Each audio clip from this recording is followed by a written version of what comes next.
Boa noite, terceirão, terceiro ano A da manhã, né? Isso, terceiro ano B. Cá estou novamente, né, na minha aulinha. Dessa vez não é só, na verdade nem só, né? Não é correção com explicação, mas explicação sobre a evolução, é isso? A evolução das espécies de seres vivos. Mas antes de iniciar a explicação, porque é o início, é a introdução, a gente ainda tem mais o que ver com relação à evolução das espécies de seres vivos. Eu quero só fazer uma chamada aqui para vocês. Não deixem de fazer a inscrição para o Enem. Infelizmente, era para ser adiado esse Enem, mas até agora está sendo dito que vai ocorrer em novembro, não se sabe ainda, certo? Então, tem Angélica, tem Carol, tem Angela Nifa e tem Ana Lúcia, que estão responsáveis e dar um suporte a vocês se vocês não souberem se inscrever. Beleza? Então, vamos lá. Sobre a evolução biológica. Vocês têm essa apostilazinha aqui que eu estou montando, né? Isso eu imprimi também, certo? E mandei para vocês, certo? Pelo grupo lá, falando já algumas das coisas. Tá em apostila porque vocês não têm ainda livro, né? Isso, e na verdade eu não sei nem se mais vai receber, porque houve uma falha na distribuição desses livros. Mandaram de primeiro e segundo ano e esqueceram que existe o terceiro ano, não é isso? Então, por não saber se vai ter ou não, então a gente vai ter que estar montando essas apostilas até que na volta, com as aulas presenciais, vai se ver o que é que vai fazer, certo? Então vejam só, esse conteúdo de evolução, ele está ligado muito à parte da origem da vida, que foi um conteúdo que vocês viram no primeiro ano ainda. Lembra aquela parte de processo de formação do universo, depois das galáxias, dos planetas e, no caso, o nosso planeta Terra. Depois falou sobre a origem da vida. E, continuando a fala sobre a origem da vida, a gente está falando agora sobre o quê? A evolução dessa vida. Ao longo dos anos, percebe-se que as espécies de seres vivos evoluem. Elas não ficam estáticas, paradas, fixas, como se tinha essa ideia antes. Até eu coloquei aqui uma observação que quando a gente começar, no caso, vocês começarem a ler essa apostilazinha que eu montei, tá aqui, ó, essa apostilazinha, vocês botam como primeira página, certo?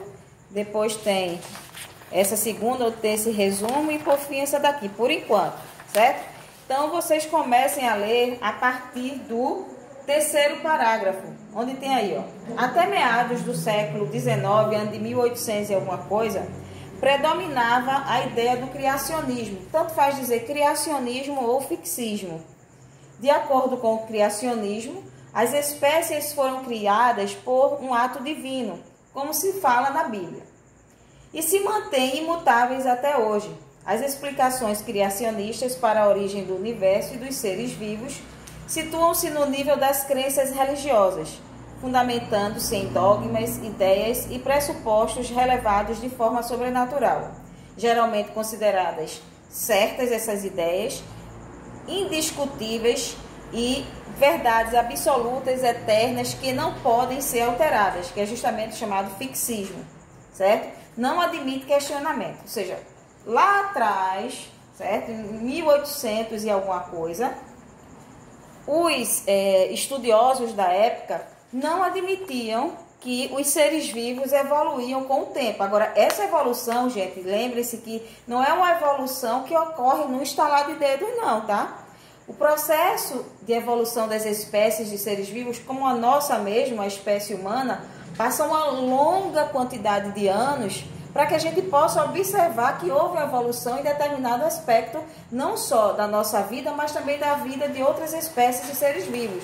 Mas antigamente, no século XIX, ano de 1800, muitos só acreditavam nessa ideia fixista ou criacionista, certo? Que dizer que tudo que há na natureza, tudo que se criou foi Deus, certo? E que essa ideia, ou na verdade, que essa criação era uma criação fixa, imutável e questionável. As espécies de seres vivos surgiam daquele tempo, daquela forma, perdão, e ao longo de anos e mais anos permaneciam da mesma forma.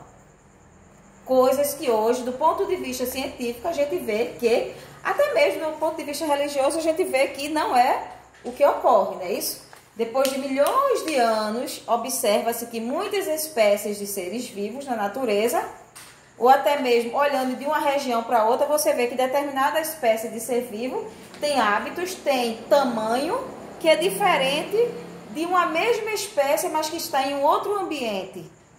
Certo? Então, as condições ambientais é que vai muitas vezes interferir, ou posso dizer, ajudar nesse processo de evolução das espécies. Certo? Uma palavrinha-chave na evolução é a palavra adaptação, viu? É muito forte essa palavra dentro desse ramo da biologia. Então, dentro desse ramo da biologia, evolução, adaptação é fundamental para que as espécies de seres vivos sobrevivam e até surjam novas possibilidades de vida dela para poder sobreviver em determinada região. Então, isso faz com que seja um critério até de evolução das espécies. Não é o principal, mas é uma das palavras-chave de evolução é a adaptação, ok? Então, vejam, depois de passado muito tempo, surgiram outros cientistas que começaram a questionar que havia sim espécies de seres vivos na natureza que tinham evoluído em determinadas coisas.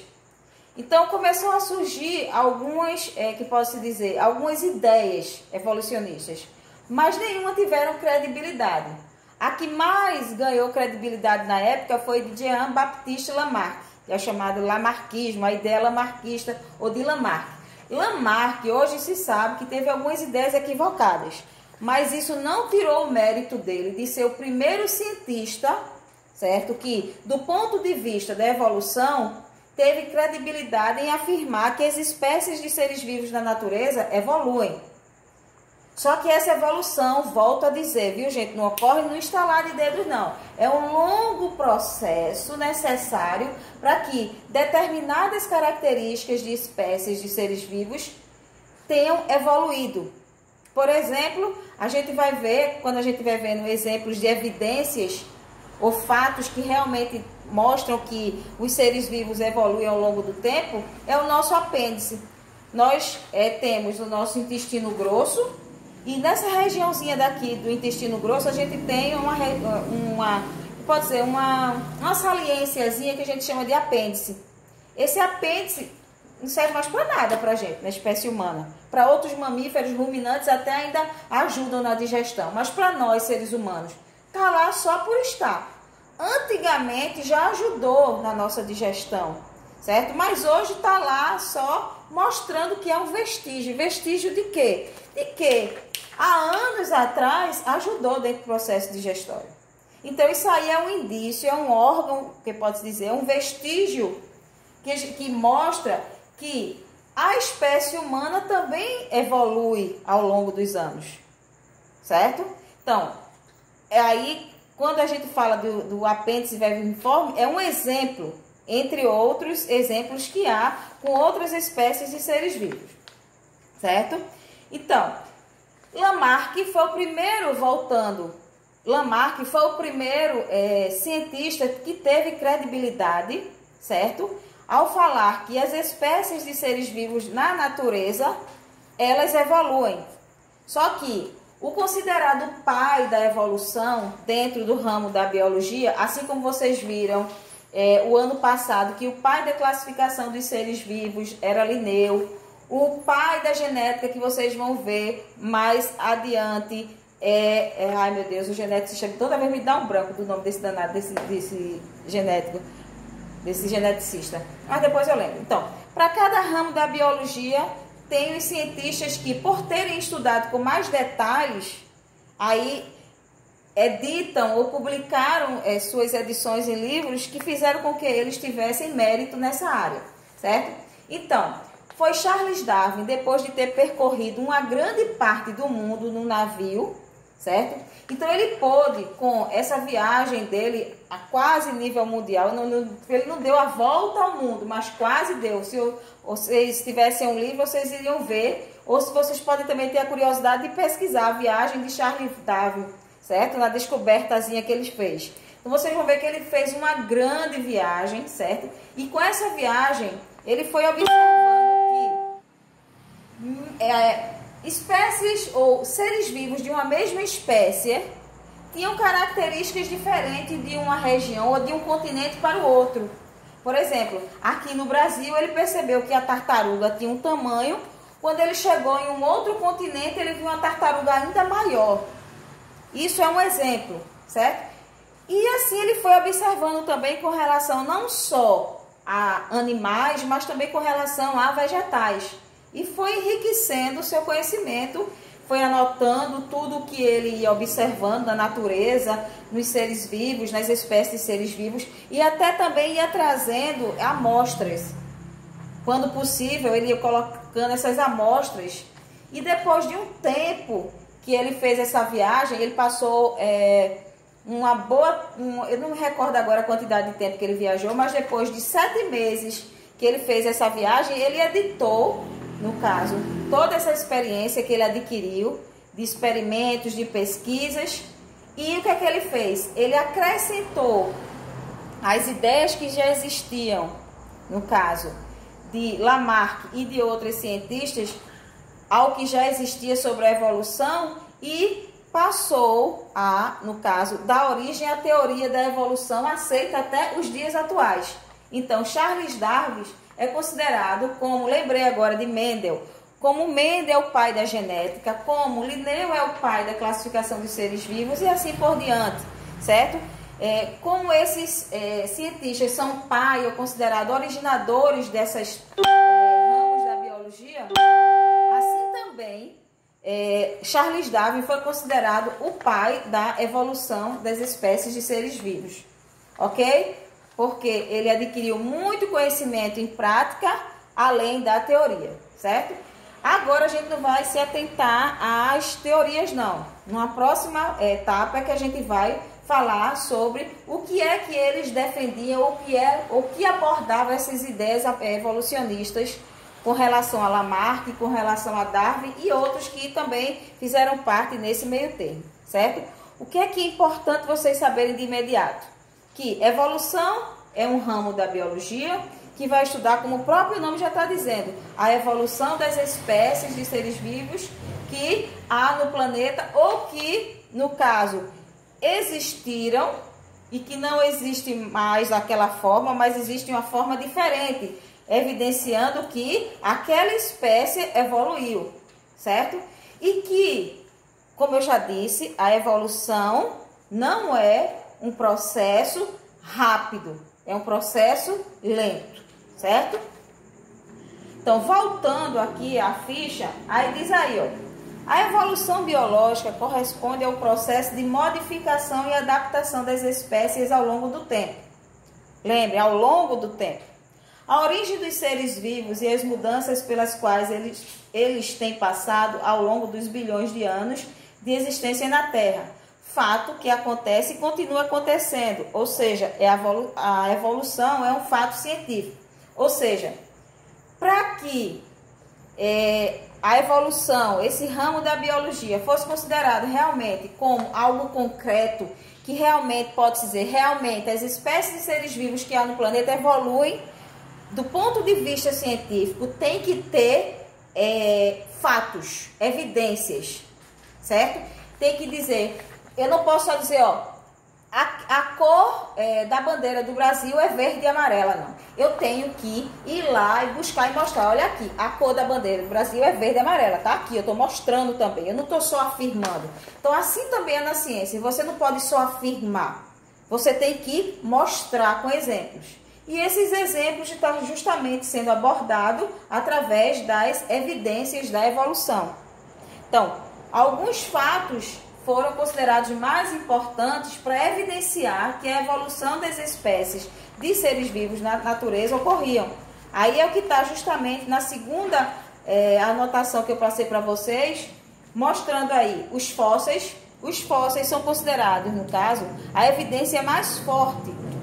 Exemplo de fósseis, que até coloquei aí, se vocês quiserem anotar aí nas anotações de vocês, ó. Ossos, dentes, pegadas impressas em rochas, certo? O que mais? Animais presos a geleiras.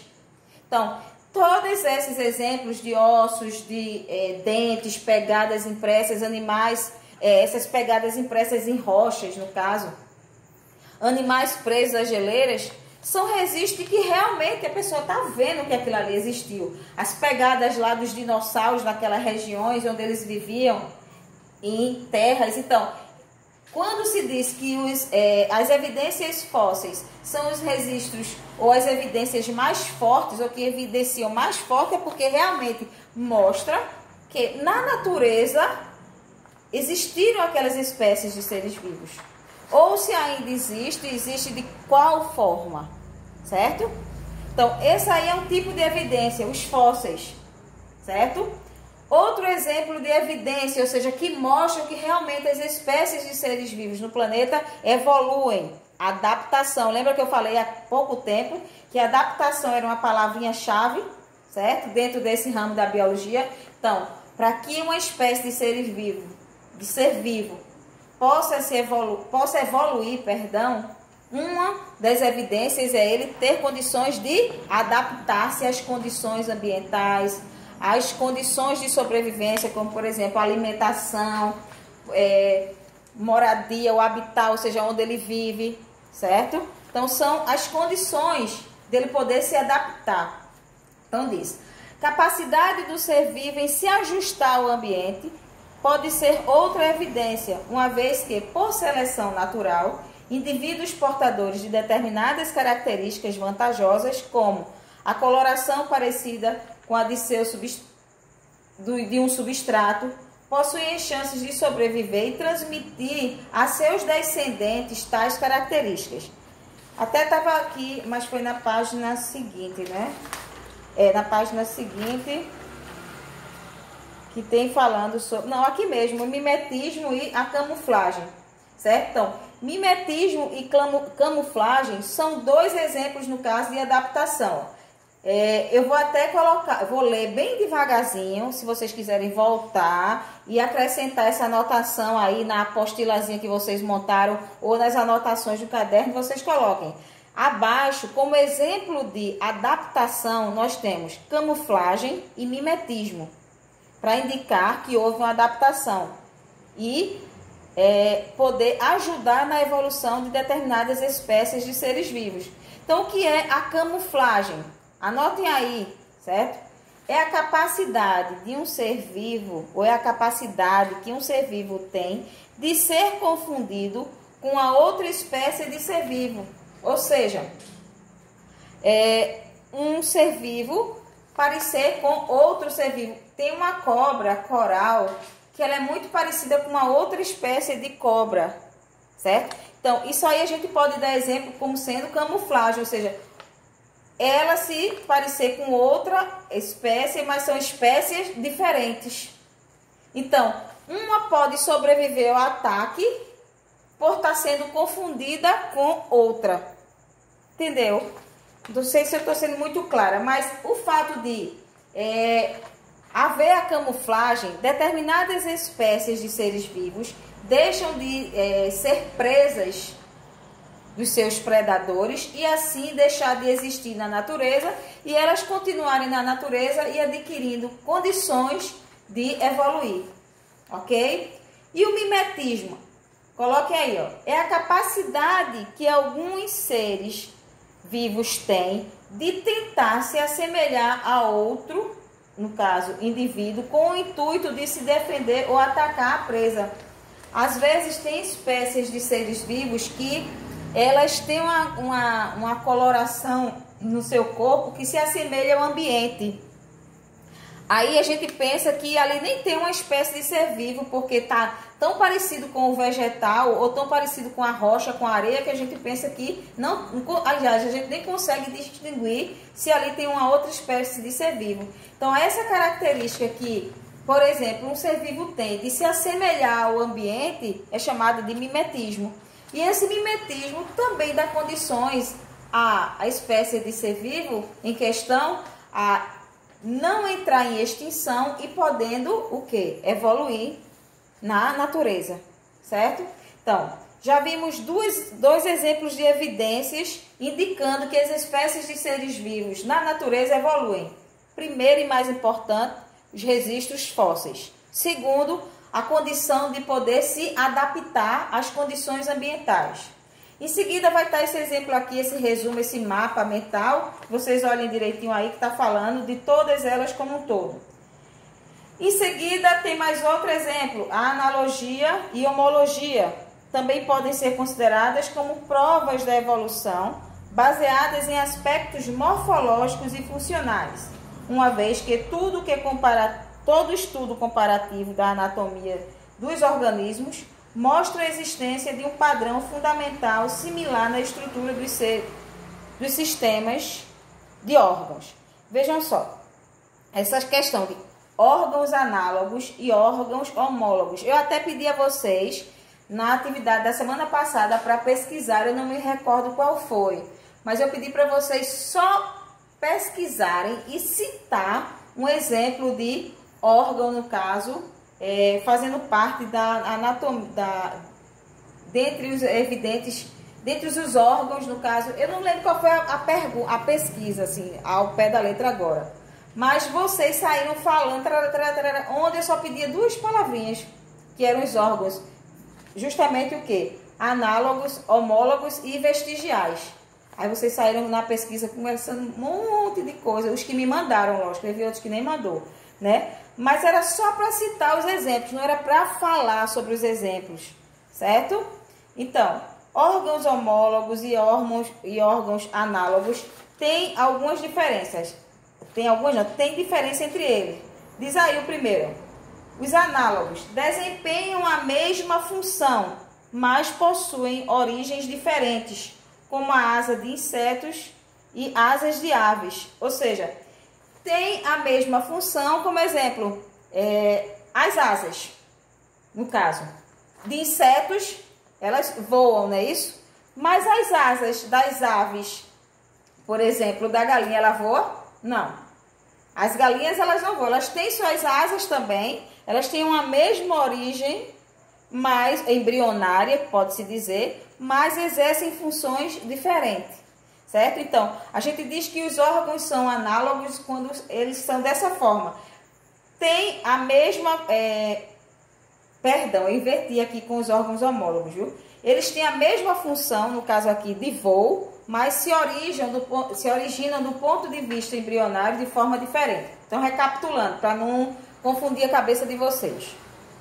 Os órgãos análogos, eles têm a mesma função, certo? A mesma função, mas se originam do ponto de vista embrionário diferentemente, certo? Aí dá o exemplo, no caso, das asas do inseto e das asas das aves em geral, não foi só da galinha, certo? As asas, para muitas aves, servem para o voo, como também as asas dos insetos servem para o voo. Tem as aves que, no caso, não voam, como no caso o pinguim, a galinha, são chamadas aves, tem um nomezinho na classificação dessas aves que não voam, que tem asa, mas não voam, certo?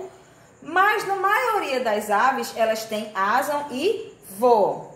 Como também dos insetos têm asa e voam. Então, a função dessas asas para esses insetos e para essas aves é para o voo. Então, essa é a função. Possuem a mesma função, mas se originam embrionariamente, ou seja, do ponto de vista de embrião, se originam diferentemente.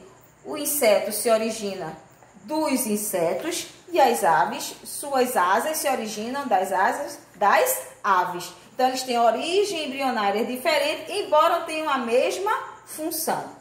Beleza? Espero que não tenha confundido quando eu dei o reajuste agora, ok? Os órgãos homólogos, aí diz aí, ó, a homologia se refere a estruturas corporais ou órgãos que possuem origem embrionária semelhantes, ou seja, parecidas, podendo desempenhar a mesma função, como dá o exemplo aí da nadadeira de uma baleia, da nadadeira de um golfinho, ou funções diferentes. Ou seja, eles possuem uma origem embrionária parecida, não são iguais, mas são semelhantes, certo? E também podendo ter ou não funções iguais ou diferentes. Aí dá exemplo aí também, além da nadadeira, da baleia e do golfinho, também fala das asas de um morcego, dos braços do ser humano, as nadadeiras peitorais de um golfinho e as asas de uma ave. Aí vocês vão ver aí naquela ilustraçãozinha, quem tirou colorida vai ver que tanto no caso de um ser vivo como na outra, eles têm uma partezinha azul que é justamente a origem, no caso dele ser comum, indicando que essa origem é comum, seja no caso na asa de uma espécie ou na asa de outra. Esse ossozinho daqui, ó, tem uma origem comum dentro do processo evolutivo das espécies desses seres vivos, ou seja, isso indica que eles tiveram um ancestral comum. Entenderam? Que lá na antiguidade eles tiveram um ancestral que foi comum tanto ao morcego, tanto ao golfinho, tanto, como está o outro exemplo aqui, as aves, certo? Por isso que eles têm essa semelhança embrionária, ou seja, eles serem bastante semelhantes na estrutura que vai dar origem a essa determinada parte do seu corpo, como mostra aqui a asa ou as nadadeiras, certo? Então, esses são chamados órgãos homólogos. E os órgãos vestigiais, foi o que eu falei agora há pouco, dá indícios de que já teve, no caso, funções há tempos atrás e que hoje em dia ele pode estar lá só como um vestígio indicando que já teve utilidade, mas que hoje não tem mais. Como exemplo do que? Do nosso apêndice vermiforme. Então, é outro exemplo também de evidência biológica ou evidência biológica da evolução das espécies de seres vivos. Então, a gente já viu fósseis, certo? Adaptação, os órgãos homólogos, análogos, os órgãos vestigiais e a última evidência indicando que as espécies de seres vivos na natureza evoluem ao longo dos anos, está aí. A evidência molecular, ou pode acrescentar aí, viu, na anotação. Tanto faz dizer evidência molecular ou evidência bioquímica. Essa evidência vai fazer um estudo comparativo da estrutura molecular das espécies de seres vivos que estão sendo estudadas para ver se ao longo dos anos elas evoluíram. Então, vai olhar, no caso, a constituição química, ou seja, quais são as substâncias, em que sequência os genes se apresentam, para ver se elas têm semelhanças, se partiram de um ancestral comum no passado e se evoluíram ao longo do tempo, ok? Então, nós vamos ficar até aí nessa parte de evolução. Lembrando que a gente não termina aqui, certo? Isso aqui foi só uma introdução para vocês verem que a evolução é um ramo da biologia, como outros ramos que vocês já viram até o momento, que pode ter conteúdos, pode ser conteúdo de questões no Enem, como foi, viu? Nos anos passados, caiu questão sobre adaptação, questão sobre Lamarck, questão de Charles Darwin, certo? Então, vocês têm que ter esse conhecimento dessas ideias evolucionistas, que é o que a gente vai ver justamente nos próximos tópicos, certo? A gente vai ver essas teorias desses cientistas evolucionistas, entendendo como é que ele chegou a essas conclusões ou essas ideias, que as espécies de seres vivos que há na natureza, ou algumas espécies, não são todas, mas que algumas espécies de seres vivos que há no planeta evoluem ao longo do tempo, ok? Então, dê uma relida aí, preste bem atenção aí no que foi passado de resumo, certo? Lembre-se do que eu falei, revejam aí, e se tiver alguma dúvida, recorram ao meu privado que eu vou esclarecer, beleza? Então, até a próxima aula ou correção, certo? Eu vou passar para vocês, se Deus quiser. Cheiro, fiquem com Deus, se cuidem e fiquem em casa.